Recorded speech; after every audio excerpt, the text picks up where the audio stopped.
Hey, joining me now, Republican Congressman Mark Green of Tennessee. Congressman, thanks for joining us. I wanted to start off with all of the, for the last week, Gallup has been coming out with a series of polls or surveys, if you will. They're blowing my mind. The amount of enthusiasm in this country is mind-boggling. Yeah, it's crazy to see, Bernie Sanders win yesterday. I mean, the Democrat Party is just going all in for socialism. It's very concerning. But one interesting thing about Bernie is he didn't get as many votes this time around as he did last time. Granted, it was a two-way versus a multi-party race this time, or person race this time. But still, people who voted for Bernie last time didn't vote for him this time, but he still won. So he still won. He actually won in Iowa too. So he's gotten the most votes in the first two contests. I think his poll numbers are rising in South Carolina. He probably will do a lot better there than people thought he would, and he's well positioned for Super Tuesday. Yeah. At some point, the Republican Party, I think, would start to prepare for this. President Trump yesterday saying he would rather take on a Mike Bloomberg than a Bernie Sanders because Bernie Sanders has real followers. Well, he certainly has a lot of excitement, but if you look at independents out there, they are very concerned, and I've even spoken to some Democrats on the House floor who are very frustrated with this sort of socialist shift. They're concerned for the future of the country, even some Democrats. I mean, they recognize that Bernie's $1.5 trillion free, basically taking away all the college debt, that's $1.5 trillion added to the debt.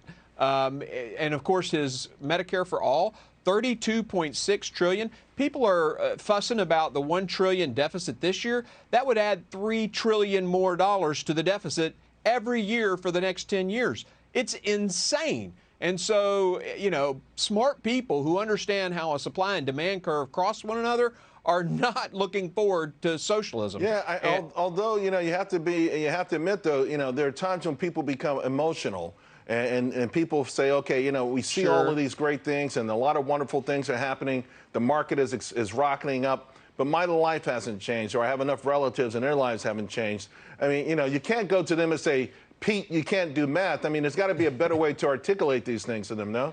Yeah, the great way to articulate it is when President Trump took over, Trumponomics. Let's talk about Trumponomics. 7 million new jobs, 3.5 million new people in the workforce. Wage earners, the bottom half of wage earners have seen their net worth increase 47%. That's what a free market gets you. Socialism, you go the other direction. I mean, 10 million people were added to the food stamp rolls under Barack Obama. And he wasn't a socialist. Right. So, well, let me, since we're talking about economic booms, I got to give your state a shout out because Tennessee, in the midst of an economic boom out of this world, multiple companies setting up shop there. Of course, they're moving from these big tax states. Amazon, they're leading the way, hoping to get Nashville location up and running by the holidays. What do you make of this? Tennessee is just, the dynamics of this state have changed so much, and to me, it would seem to be a blueprint for other states. The guy who kind of got me into politics had a saying, it matters who governs.